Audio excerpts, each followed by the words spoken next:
It seems like we're just being swept along, and you can feel purposeless, and you can feel a lack of fulfillment and a sense of emptiness. You might notice that your days just feel like one long day. This life is meant to have tests. Life is difficult. That's the nature of this dunya. That's the nature of this life. You've all experienced some degree of pain, some degree of anxiety, some degree of stress, anger. We say that we believe one thing, but we believe something else. And we know that this can happen as human beings. We're saying one thing and we want to believe one thing, but really we're not fully there yet. There's some action that has to be done. There is some intention that goes into belief. We will have tests that will shake us, but along with these tests, Allah subhanahu wa ta'ala has told us that help is always near.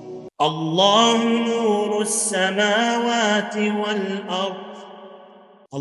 is the nur of the heavens and the earth. I love this analogy because so many of us think that in dua, that if I make dua, it takes away light from someone else. If I make dua and I call upon Allah subhanahu wa ta'ala, something else gets diminished. And the answer to that is, it's never diminished. We can be sure of is Allah subhanahu wa ta'ala's promise that Allah subhanahu wa ta'ala helps the believer who is patient, who strives towards him. Don't blame the situation because that stops you from taking action. What do I need in order to get out of this crisis? How do I shift away from this? If you're ready, what we're going to do is we're going to make a conscious choice right now to change the way that we deal with struggles and to gain the tools and the knowledge and information that we need in order to create that change. Clear goals are actually the better way to go when it comes to goal setting.